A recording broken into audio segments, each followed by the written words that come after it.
Bagaimana kita bisa menyenangkan hati Tuhan kalau kita penuh dengan keluhan?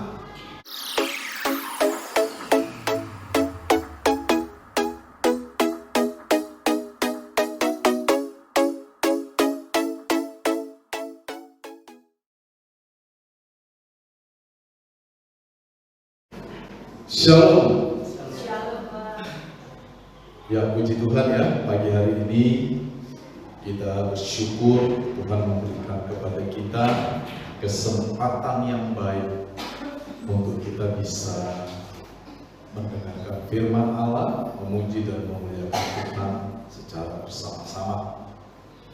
Ini adalah sesi terakhir dari pembahasan kita dari khotbah seri terkait dengan bagaimana kita bisa melebur ya dengan pemikiran masyarakat di mana kita hidup. Dalam hal ini adalah filosofi atau pemikiran-pemikiran atau hikmat-hikmat yang ada di dalam budaya Taos Mawon. Dan kita sudah belajar ini 3 minggu berturut-turut, dan ini adalah minggu yang keempat dan merupakan minggu yang terakhir, saudara ya.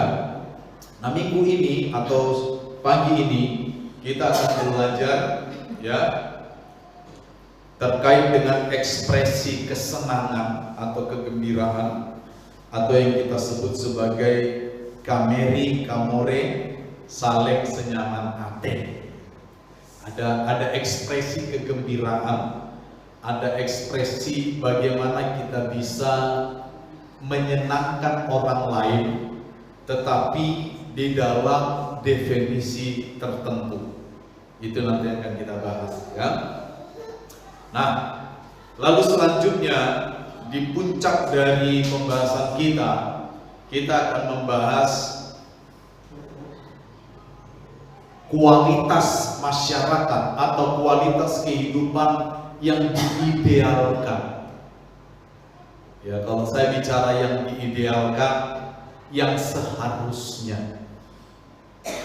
Ya, yang seharusnya. Itu nanti yang kita kenal dengan istilah senap semu, riam remo, dan nyaman nyawe. Ya, jadi 3 istilah ini mewakili kualitas kehidupan kita sebagai orang percaya ya, yang ideal. Sekali lagi, kalau saya bicara yang ideal itu bicara tentang yang seharusnya.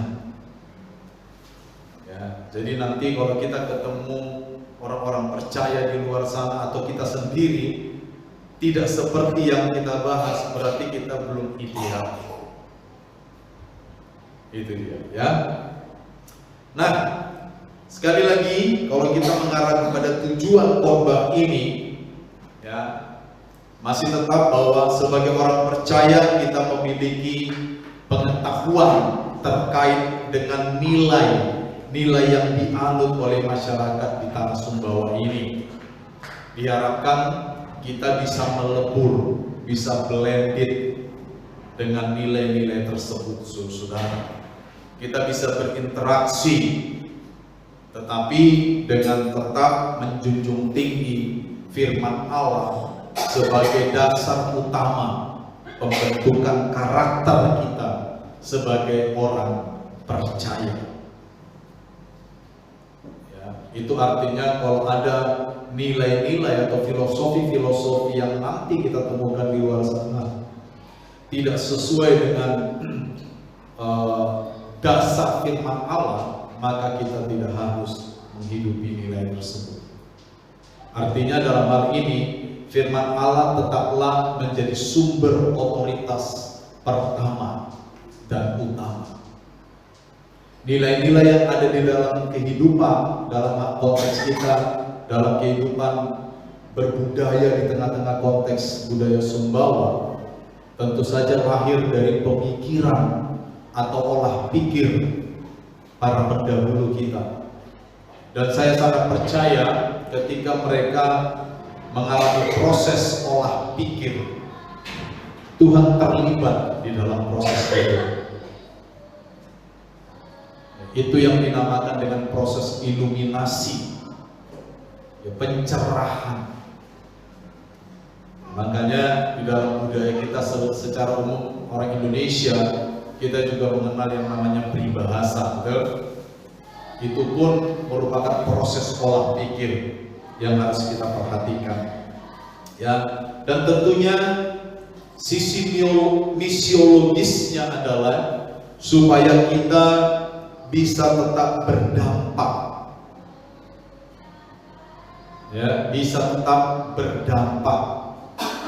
Bahkan suatu hari sebenarnya saya rindu, ya, ibadah-ibadah kita pun bisa mulai melihat corak, ya, nada-nada seperti nada-nada yang ada di Sumbawa, saudara. Karena ibadah kita hari ini meniru ibadahnya orang Barat, ya, meniru ibadahnya orang Barat. Jadi ibadah kita belum termasuk ibadah yang membumi sebenarnya, ya. Kalau ibadah yang membumi itu di mana mereka tinggal, mereka bisa mengadopsi beberapa bentuk dan menerapkannya di dalam ibadah mereka. Seperti itu. Kita tetap menjadi berkat. Itu yang diharapkan. Menjadi surat Kristus yang hidup. Itu yang diharapkan.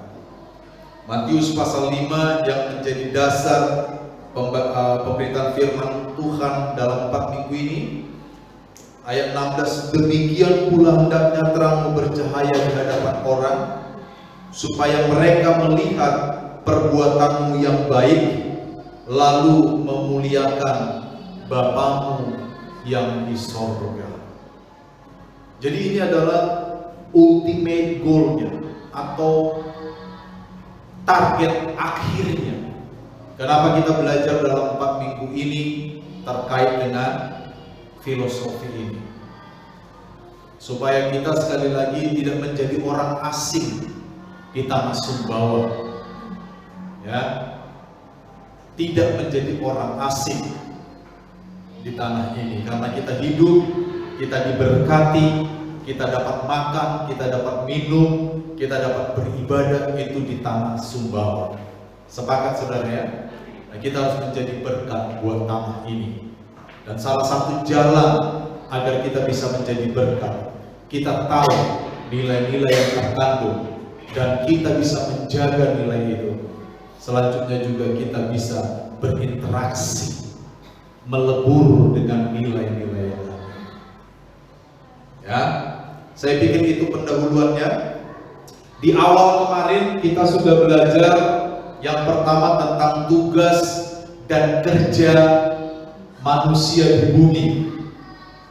Ya, ini adalah dasarnya bahwa manusia haruslah menjadi manusia yang bekerja. Manusia itu punya tugas. Manusia tidak boleh malas. Ya, firman Allah berkata, orang yang malas janganlah ia makan. Orang yang tidak bekerja janganlah ia makan. Kita harus memahami bahwa kita memiliki tugas dan tanggung jawab. Ya. Nah, tugas dan tanggung jawab itu dibagi ke dalam 3 kategori besar, yaitu apa yang kita sebut sebagai boat, ajin, lako, nene. Artinya tugas-tugas yang terkait dengan hal bertuhan, beribadah, berdoa, membaca Alkitab. Ya. Jadi apapun itu terkait dengan hubungan kita kepada Tuhan, itu harus kita sadari. Jangan sampai kita tidak memahami bahwa kita memiliki tugas terkait dengan Allah. bagaimana kita bertuhan? Itu penting untuk kita tanyakan lagi ke dalam diri kita. Ya, secara komunitas, ketika kita bertuhan, ketika kita mengatakan bahwa saya orang Kristen, maka di dalam komunitas, maka kita harus beribadah ke gereja. Sepakat? Secara komunitas. Ya. Secara pribadi, kita harus mengambil waktu untuk berdoa secara pribadi, menyembah Tuhan secara pribadi, memberitahukan kepada Tuhan tentang unek-unek kita sebagai manusia secara pribadi. Jadi baik secara pribadi maupun secara komunitas kebersamaan, kita harus memelihara tugas kita terkait dengan Tuhan. Buat aji, lako, nenek. Jadi tidak ada orang yang boleh berkata, saya berdoa kok di rumah Pak, jadi saya nggak usah ibadah hari Minggu. Itu keliru. Hal berdoa secara pribadi itu betul, tapi hal beribadah secara bersama-sama juga adalah hal yang benar. Sepakat ya? Jangan mengambil satu kebenaran lalu menghilangkan kebenaran yang lain. Itu tidak boleh. Itu sebabnya kita harus rajin beribadah. Oke? Lalu kita juga mengenal Boat Katelas Bale Para. Boat Katelas Bale Para. Artinya bahwa setiap manusia memiliki tugas dan tanggung jawab terkait dengan keberlangsungan hidup mereka, khususnya di dalam rumah tangga. Bapak-bapak punya tugas. Kalau pemikiran orang tradisional atau orang zaman dulu, bapak-bapak itu tugasnya mencari nafkah, betul? Ibu-ibu tugasnya mengatur rumah tangga. Kalau dalam konteks orang Sumbawa zaman dulu, yang mengatur rumah tangga itu membersihkan rumah, mencuci pakaian, menjahit baju yang robek, mengambil air di sungai, di berang itu, dan sebagainya. Bapak-bapak biasanya tugas-tugas berat, bertani, mencari kayu bakar zaman dulu ya. Dan ini kita sesuaikan. Hari ini mungkin bapak-bapak tidak perlu lagi cari kayu bakar, sudah ada gas 3 kilo, ya kan? Tinggal cetlek, ya kan? Tetapi maknanya tetap berlaku, bahwa baik bapak-bapak maupun ibu-ibu memiliki tugas dan tanggung jawab di dalam keberlangsungan sebuah rumah tangga. Itu nggak boleh lupa. Anak-anak juga begitu. Tinggal nanti disesuaikan. Betul? Disesuaikan. Seperti saya katakan beberapa waktu lalu, zaman sekarang yang bekerja itu tidak harus bapak-bapak, ya kan? Kadang-kadang peran bisa berganti atau dua-duanya bekerja. Semua selalu berdasarkan kesepakatan dalam rumah tangga ini. Mana yang bisa diaplikasikan dalam rumah tangga, laksanakan. Kita tidak boleh berdasar pada rumah tangga orang. Lihat tuh Pak, itu bapaknya bekerja siang malam, banting tulang, orang datang dibanting juga. Gitu dong, rajin, nggak bisa. Karena rumah tangga orang berbeda dengan rumah tangga kita. Semua hal harus kita sepakati bersama, ya. Itu Boat Katelas Bale Para. Dan yang ketiga tentang tugas ini, Boat Desa Darat. Itu terkait dengan tugas dan tanggung jawab kita di dalam masyarakat. Jangan lupa, hidup kita ini sosial. Kita adalah makhluk sosial, artinya makhluk yang harus terhubung dengan orang lain. Kalau ada kerja bakti, jangan pura-pura sakit. Tapi kalau kerja baktinya pas jam ibadah kita, ya kita harus datang.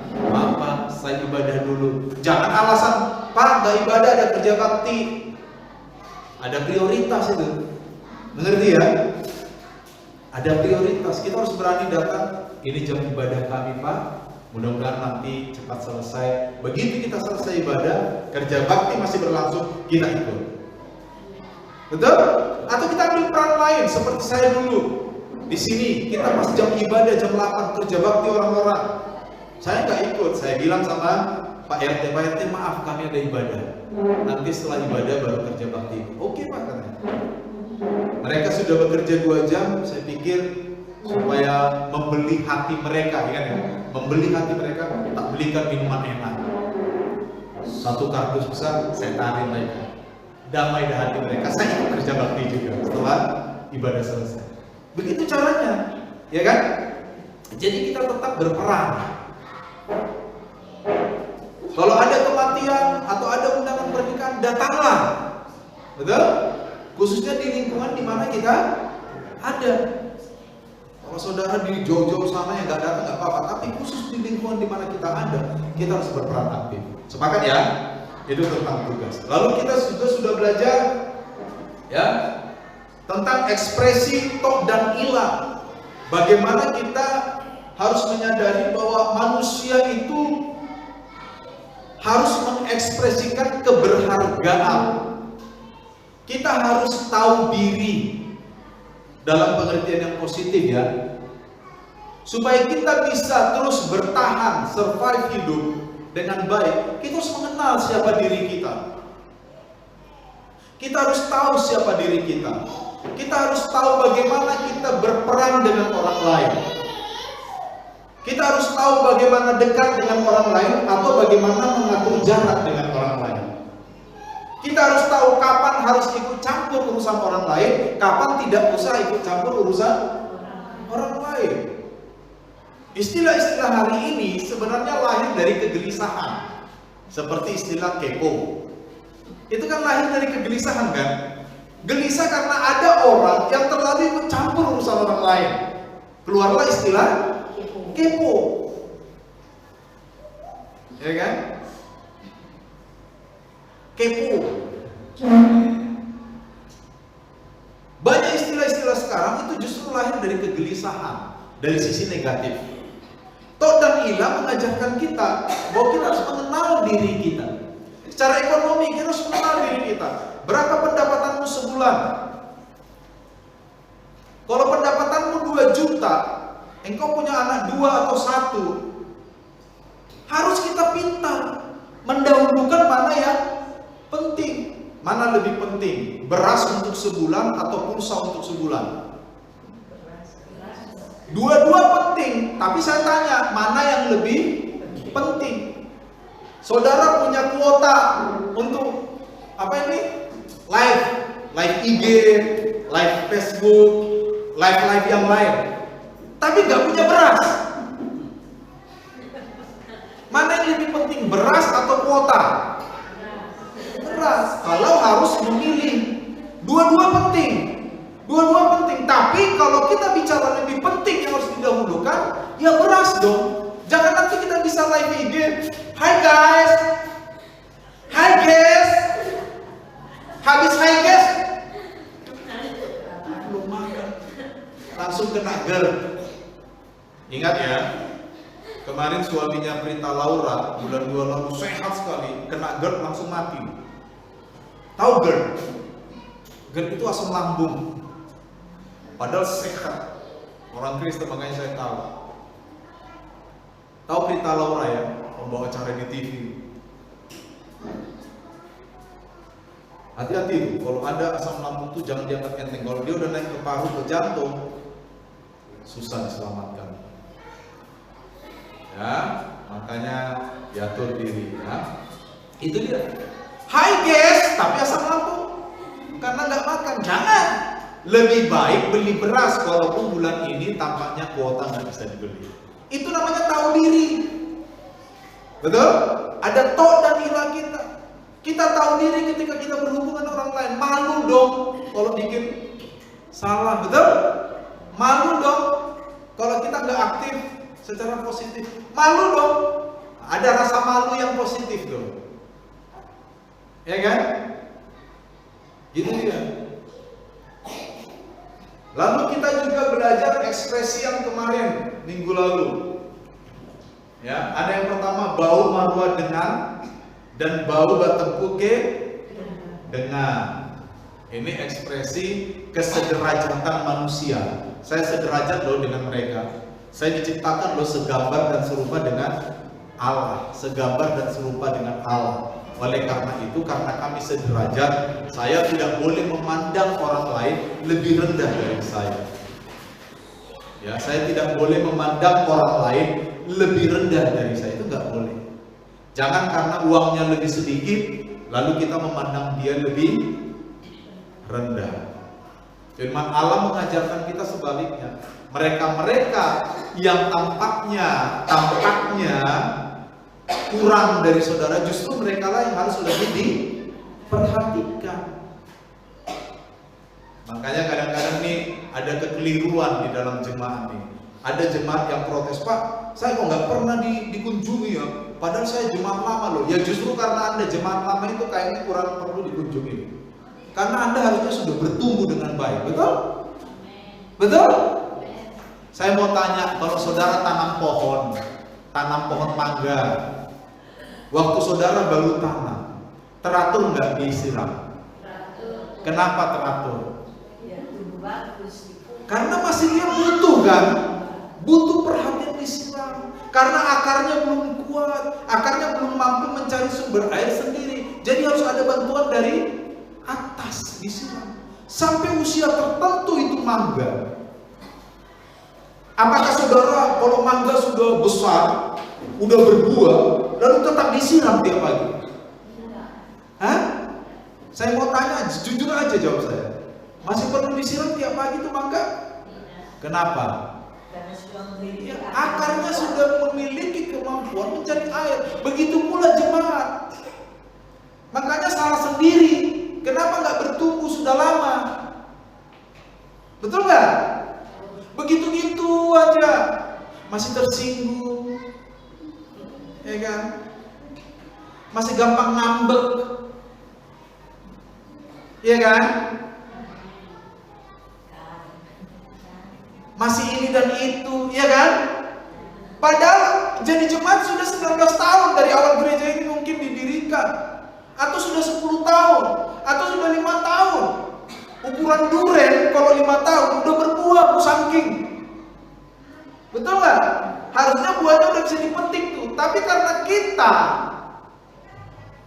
tidak memiliki pertumbuhan, saya tidak mau ada di antara kita yang seperti itu. Amin.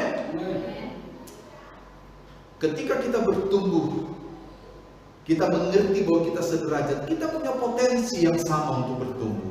Kita punya potensi yang sama untuk melayani. Kita punya potensi yang sama. Itu sebabnya di gereja ini, saudara, saya ingin semua jemaat terlibat pelayanan. Iya kan? Siapa di antara saudara yang belum terlibat pelayanan? Angkat tangan.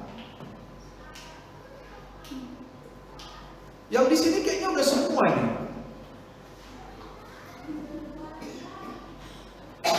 Iya kan? Kenapa begitu? Karena saya ingin kita sama-sama bertumbuh. Kita sama-sama sadar bahwa kita memiliki tugas dan tanggung jawab untuk saling bertumbuh. Kita sederajat loh.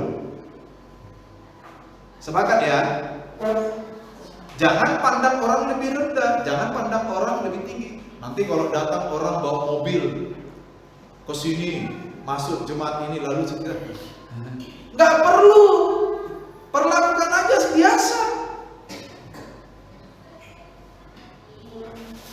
Sepakat ya? Bukan kita tidak menghormati, perlakukan sama seperti kita memperlakukan yang lain. Gak perlu ada istimewa-istimewa, karena kita sederajat.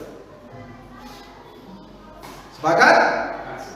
Ini ya, masih pendahuluan sudah setengah jam ya. Lalu kita sudah bicara tentang nilai balong dan baka lalu. Balong dan baka lalu, kita harus memiliki nilai kebaikan atau kebaikan yang bernilai. Tidak semua kebaikan bernilai. Maka kita harus cerdas. Kita harus memiliki karunia hikmat untuk menentukan kebaikan apa yang memiliki nilai. Harus kita miliki. Baka lalu, ya. Kalau kita bicara baka lalu, maka kita ada satu kata kunci di pikiran kita, bermanfaat. Saya bermanfaat enggak? Buat diri saya sendiri, buat keluarga saya, buat gereja di mana saya ada, buat lingkungan di mana saya ada, bermanfaat nggak saya? Jangan sampai di gereja kita hanya datang, duduk, diem, pulang, nggak punya manfaat apa-apa. Jangan bilang saya kan cuma jemaat biasa, Pak. Kita semua jemaat. Cuman lebihnya saya sering khotbah di sini. Kalau suatu saat saudara bisa pinter khotbah, saya kasih kok. Ada yang mau belajar khotbah? Harus belajar.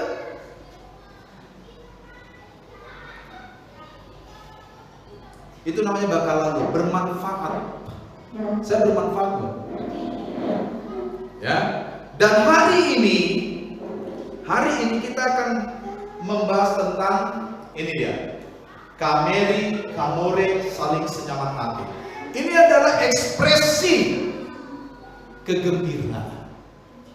Setelah itu nanti baru kita mencapai puncak yang dinamakan dengan senap semu, diam remo dan nyaman nyawe. Ini adalah kondisi ideal yang seharusnya. Baru kita bahas pelan-pelan ya. Singkat saja ini pagi ini. Baik. Ya. Kamore, saling senyaman hati. Hidupilah hidupmu dengan sukaria. Ada ekspresi optimisme dalam hidup kita. Salah satu ekspresi optimisme adalah kita bisa bersukaria. Firman Allah berkata, bersukacitalah senantiasa. Firman Allah berkata, janganlah kamu khawatir tentang apapun juga. Firman Allah berkata, supaya kita percaya kepada penyertaan Tuhan. Firman Allah mendorong kita sebagai orang percaya agar kita memiliki ekspresi kesukariaan. Amin. Bayangkan, tahu semawa bisa memiliki filosofi seperti ini. Mereka tahu bahwa hal bersukacita itu penting. Firman Allah berkata, hati yang gembira adalah obat yang manjur. Semangat yang patah mengeringkan tulang. Saudara pernah ketemu tulang yang kering? Bukan tulang paman kayak saya ya. Tulang yang kering pernah? Tulang yang kering yang tidak ada lagi sumsum di dalamnya, itu gampang patah, betul nggak? Gampang patah. Saudara lihat bahwa nilai ini sangat alkitabiah. Seakan-akan nilai ini berkata, kalau engkau ingin berguna di masyarakat, kalau engkau ingin bisa buat aji lakonene, buat desa darat, buat katelas Balepara, kalau engkau ingin mewujudkan itu, maka salah satu yang kau harus punyai dalam kualitas hidup adalah bahwa engkau harus bersukaria. Bagaimana kita bisa menyenangkan hati Tuhan kalau kita penuh dengan keluhan? Betul? Sedikit kita mendapatkan tantangan hidup, kita mengeluh. Seperti bangsa Israel. Saudara udah kita sampai kepada bilangan kan? Bilangan pasal 21 hari ini kan? Saudara lihat tuh, mengeluh aja bangsa Israel itu. Berkeluh kesah aja bangsa Israel itu. Dikasih makan dari sorga, gak bersyukur, minta daging. Dikasih daging, congok kali orang Medan bilang. Congok kali itu artinya rakus kali sampai mereka harus mati karena kerakusan itu. Ada tantangan sedikit, mereka menggerutu. Kalau saudara baca tuh, mulai dari Keluaran sampai Bilangan dan Ulangan nanti. Ya. Jadi kita sebagai orang percaya harus memiliki ekspresi kegembiraan. Saya menerapkan ini jauh sebelum saya mengenal filosofi ini, saudara-saudara. Karena kalau saya tidak memiliki ekspresi kegembiraan, wajah saya sudah 60 tahun. Loh benar saudara. Kita semua punya permasalahan, betul nggak? Iya kan? Jangan pernah menganggap bahwa pendeta kayak saya bebas dari masalah. Banyak, cuma saya nggak ngomong aja sama saudara kan gitu tuh. Saudara juga harus berpikir bahwa pendeta kayak saya juga memiliki keluarga, betul nggak? Keluarga jauh. Orang tua yang masih hidup, bagaimana mereka mungkin meminta nasihat dan sebagainya, masalah-masalah mereka relasikan kepada saya kayak apa, iya kan? Sama dengan saudara juga kan? Tiba-tiba telepon dari keluarga jauh kan gitu kan? Artinya kita sama sebenarnya, punya potensi untuk banyak masalah. Tapi kita harus tahu bahwa sebagai orang percaya kita tahu Tuhan memegang kendali. Oleh karena itu, kita harus punya ekspresi kegembiraan. Hati yang gembira adalah obat yang manjur. Ada yang embel-embelnya itu. Makanya tuh lagu-lagu lama tuh sekali-kali tuh perlu dinyanyikan ulang tuh. Hati yang gembira adalah obat yang manjur itu nanti gitu. WL-nya bilang yang laki-laki saja bilang yang manjur gitu. Iya kan? Jadi laki-laki siap tuh. Adalah obat langsung yang manjur, enak itu. Betul kan? Firman Allah penuh dengan ekspresi kegembiraan. Bersukacitalah senantiasa di dalam Tuhan. Betul? Karena itulah yang dikehendaki Allah di dalam kamu. Betul gak? Itu yang dikehendaki Allah. Ekspresi kegembiraan. Janganlah kamu khawatir tentang apapun juga. Sebagai ganti khawatir, nyatakan kepada Tuhan. Itu ekspresi kegembiraan. Ya kan? Nah ini dia. Oh, luar biasa nih filosofi ini. Saling senyaman ate atau saleng ya. Dalam bahasa Sumbawa lebih tepat saleng. Saleng senyaman ate. Paling tidak ada 10 saleng yang dikenal dalam budaya Sumbawa. Salah satunya saleng senyaman ate. Ya. Saling bisa menyenangkan satu dengan yang lain. Tapi sekali lagi saya katakan, menyenangkan orang lain itu ada definisi yang tepat dengan cara yang benar. Kita tidak perlu sibuk menyenangkan semua orang karena mustahil menyenangkan semua orang. Ada kata bijak yang saya baca beberapa bulan yang lalu. Dikatakan begini, sekalipun engkau punya nilai-nilai yang baik, perlakuanmu baik, attitude-mu baik, semua perkataanmu baik, akan tetap ada orang yang tidak baik menanggapimu. Akan tetap. Ada lagi kalimat bijak yang saya baca, ya, sebaik apapun atau sebagus apapun yang kamu lakukan, akan ada orang yang menganggapnya tidak bagus hanya karena kamu yang melakukan. Mengerti? Ya karena dia gak senang sama kamu. Itu maksudnya. Ya hanya karena kamu yang melakukan, sebaik apapun itu jadi salah. Kenapa salah? Ya karena dia yang melakukan.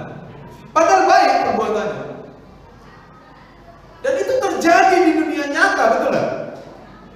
Berapa banyak dari kita yang belum bisa membedakan itu?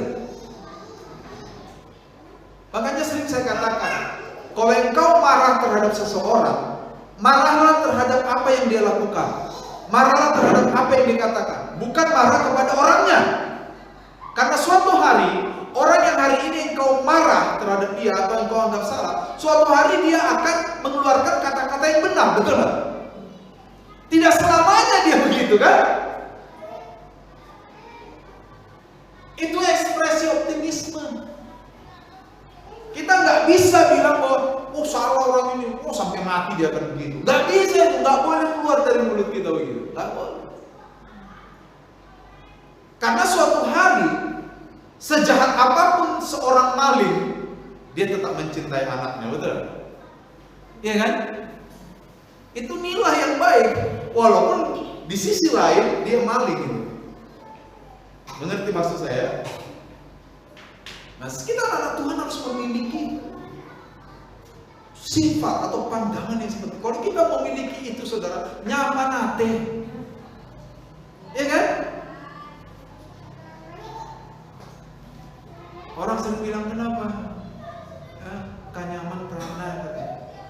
nggak enak badan. Kenapa? Banyak pikiran. Kenapa pikirannya? Banyak benar orang yang nyakitin saya. Saudara, kalau ada orang nyakitin saudara, saudara hanya bisa terasa sakit kalau engkau menerima rasa sakit itu. Betul? Betul? Ada orang nyakitin engkau dengan kata-kata yang kasar. Engkau hanya bisa merasa sakit kalau engkau terima rasa sakit itu. Betul? Kalau kita nggak terima rasa sakit itu, kita sakit nggak? Kalau ada orang yang bilang Kak Martin dasar jelek hitam, apakah itu membuat Kak Martin jelek? Lalu atau saya katakan, wah ganteng betul Pak Martin, apakah tiba-tiba wajahnya berubah seperti Brad Pitt? Kan enggak. Jadi apapun yang dikatakan orang kepada kita, kita akan menjadi seperti apa yang dikatakan kalau perkataan itu kita terima.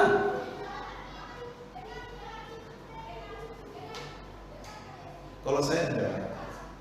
Saya sudah belajar terus. Kalau ada orang bersikap negatif sama saya belajar tidak menerima itu. Tapi dengan cara yang tepat. Ada kalanya saya counter, kalau itu perlu saya counter. Yang biasanya saya counter tuh kalau itu terkait dengan saya, jemaat saya. Masa saya biarin jemaat saya ngomong kotor? Iya kan? Bila perlu bibirnya saya tarik supaya panjang. Kalau jemaat saya. Tapi kalau orang yang ngomong kotor tentang saya biarin. Karena tidak ada kaitannya dengan saya, betul lah. Kita harus cerdas dalam memilih tindakan. Lebih baik kita kamore, memiliki ekspresi kegembiraan. Sepakat ya?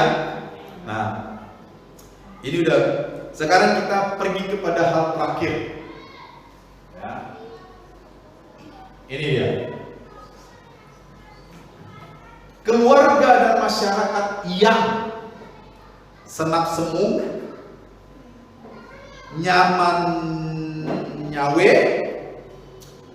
senap semu, riam remo,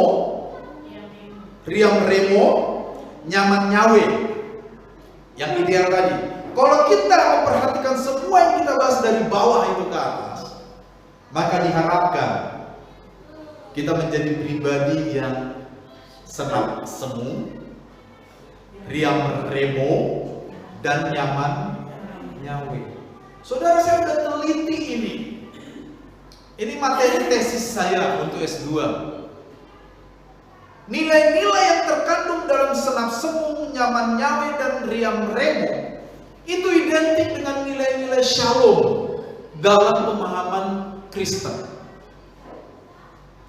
Makanya kan tesis saya itu menghubungkan dua istilah ini. Apa yang kita sebut sebagai gerik selamat dengan shalom. Itu identik. Ya. Jadi kalau kita benar-benar mempraktekkan apa yang kita dengarkan dalam beberapa minggu ini, maka diharapkan kita menjadi orang Kristen yang senap semu, riam remo, dan nyaman nyawe. Senap semu itu apa? Ya. Senap semu itu terkait dengan spiritual, ketuhanan. Kita harus sampai kepada titik nyaman bertuhan. Ini kok sulit dicerna, nyaman bertuhan itu kayak apa ya? Nyaman bertuhan. Ini kalau saya gambarkan secara praktis itu begini. Saudara pernah merasa nyaman nggak di satu tempat? Di mana saudara merasa paling nyaman hari ini? Di tempat mana? Hah? Maksud saya dalam kehidupan saudara sehari-hari yang paling nyaman itu di mana, saudara? Saudara kalau istilahnya itu punya beban banyak, lalu saudara pergi ke tempat itu dan saudara merasa nyaman. Ya? Di mana? Di rumah. Ada orang pergi ke taman, betul nggak? Ada orang pergi ke got. Loh, ada orang cium bau got itu dia nyaman. Itu seperti aromaterapi. Loh, ada orang pergi ke WC, cium bau-bauan di WC itu dia nyaman. Loh, ada itu. Saudara jangan tertawakan kenyamanan orang loh. Iya kan? Saya dulu, kalau saya misalnya sedang berpikir sesuatu waktu saya lepas remaja, saya suka manjat pohon. Nah di atas pohon itu saya nyaman. Bahkan pernah waktu di sekolah Alkitab, teman-teman saya liburan, saya nggak liburan karena saya harus kerja. Karena saya kerja untuk biaya sekolah saya sendiri.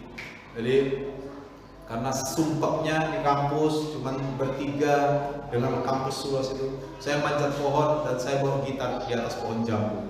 Saya nyanyi. Tiba-tiba ibu dapur keluar, dia cari, gimana orang itu? Gak taunya di atas pohon jambu saya main gitar. Karena gak ada orang juga kan. Saya nyaman. Itu bentuk kenyamanan kita. Nyaman bertukar. Itu seperti itu. Kita merasa nyaman ketika kita terkait dengan Tuhan. Ada yang takut bertuhan, ya kan? Takut melaksanakan perintah Tuhan. Ayo, siapa di antara kita suka melakukan perintah Tuhan yang ini, tapi yang ini enggak? Ayo, kita harus introspeksi diri dong, betul? Iya kan? Kita harus introspeksi diri. Ada di antara kita enggak yang hanya melakukan apa yang menyenangkan hati kita terkait Tuhan? Kalau ini tidak menyenangkan, kita nggak lakukan. Harus kita periksa diri kita. Itu namanya belum nyaman bertuhan. Senang semu, kita harus memiliki kemampuan untuk tiba pada satu titik di mana kita nyaman terkait dengan Tuhan. Kita nyaman bertuhan. Artinya apa? Kita percaya kepada Tuhan seutuhnya. Kalau kita pun dalam kondisi sulit, kita tahu Tuhan mengambil alih, kita tahu Tuhan mengambil kendali. Itu namanya nyaman bertuhan. Kalau mood kita lagi nggak enak, jangan bilang, mood saya lagi nggak enak, nggak mau ke gereja saja. Loh, hati-hati loh, banyak yang begitu. Saya bicara ini berdasarkan fakta. Pernah di antara kita nggak mood nggak enak, kita nggak ke gereja? Ayo ngaku aja lah, pernah apa enggak?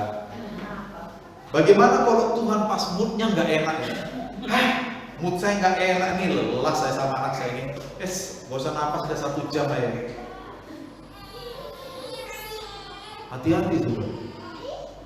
Apapun yang kita alami, jangan sampai itu mempengaruhi sikap kita kepada Tuhan. Itu namanya nyaman bertuhan. Yang kedua, ya, riang remo, nyaman secara sosial, hidup berdampingan dengan damai, tentram, penuh cinta dan kasih sayang. Makanya kalau ada orang Kristen bertengkar dengan tetangganya, harus dipertanyakan itu. Tidak akur dengan tetangganya, harus dipertanyakan. Memang tidak semua orang harus kita jadikan teman, betul? Tetapi soal tidak akur itu menjadi pembahasan lain. Ada saja memang tetangga yang tidak menyenangkan, ada saja. Ada saja. Tapi ini melampaui itu. Walaupun tetangga kita tidak menyenangkan, tapi bagaimana kita bersikap itu akan sangat menentukan. Ya, kalau dalam tahap tertentu kita tidak harus bicara sama orang karena memang sesuatu yang sangat prinsip, itu tidak salah menurut saya. Tapi ingat, harus kita pastikan bahwa kita tidak bermasalah. Sepakat? Itu kualitas yang mau dicapai. Nyaman nyawe, nyaman secara ekonomi. Tentu ini berbeda-beda dari satu orang kepada orang yang lain. Ada orang nyamannya tahapnya segini, ada orang nyamannya tahapnya segini, dan lain-lain. Ya, itu berbeda-beda satu dengan yang lain. Tetapi saudara, ketiga kualitas ini, ya, senang semu, riang remo, nyaman nyawe, Ini juga yang diusut oleh konsep shalom dalam Alkitab. Konsep shalom bicara tentang bagaimana kita berdamai dengan Tuhan, bagaimana kita berdamai dengan diri sendiri dan sesama kita manusia. Konsep shalom juga berbicara tentang bagaimana kita berdamai dengan keadaan-keadaan kita. Dan keadaan-keadaan itu bisa terkait dengan ekonomi, sosial, dan lain sebagainya. Saya pernah menulis tentang pemahaman shalom dalam range yang cukup luas. Dan saya menemukan semua ini di dalam. Shalom bicara ketika saya berdamai dengan Allah.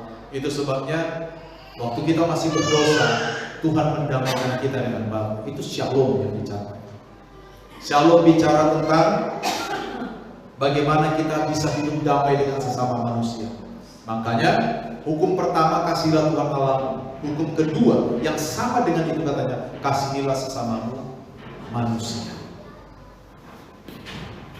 Ya. Jadi saudara-saudara, ketika kita membahas semua filosofi yang selama ini kita sudah dengarkan, maka yang kita peroleh adalah sebagai orang Kristen, sebagai orang percaya yang ada di tengah-tengah masyarakat Sumbawa, yang melebur dengan budaya Sumbawa, yang melebur dengan tahu semawa ini, maka seharusnya, maka idealnya semua orang Kristen, semua orang percaya harus hidup di dalam konteks senap semu. Ya, artinya kita harus hidup berkenyamanan dengan Tuhan. Orang Kristen harus benar-benar taat dalam beragama. Orang Kristen harus benar-benar memiliki hubungan yang intim dengan Tuhan. Orang percaya harus benar-benar menjaga kualitas kehidupannya terkait dengan bertuhan. Yang kedua, kita juga harus hidup dalam konteks pemikiran riang remo.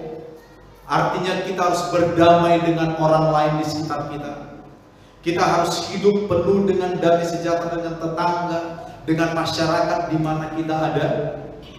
Dan yang terakhir, nyaman nyawe, ini terkait dengan hal jasmani. Bahwa sebagai orang Kristen, kita harus terus mengusahakan kenyamanan kita secara jasmani dalam pengertian yang benar. Kita harus bekerja agar keluarga kita cukup. Jangan kita malas. Kita harus berusaha sekuat tenaga agar anak-anak kita bisa sekolah, agar masa depan mereka bisa bertumbuh dengan baik, bahkan jauh lebih baik dari kita. Dengan memiliki ketiga nilai ini, senap semu, riang remo, dan nyaman nyawe, maka sebenarnya kita sedang hidup di dalam konsep shalom yang ada di dalam Alkitab kita. Amin, saudara. Mari kita tunjukkan kualitas kita. Miliki ekspresi kegembiraan. Hidup dengan kegembiraan. Jangan suka mengeluh. Ya, apapun yang terjadi. Ya. Ingat tuh lagunya The Massive. Tak ada manusia yang terlahir sempurna. Ya. Nggak ada, di bumi ini tidak ada kesempurnaan. Kesempurnaan akan kita capai ketika nanti kita akan ada di surga. Kalau ada yang mau cepat-cepat sempurna, itu sama dengan cepat-cepat ke surga.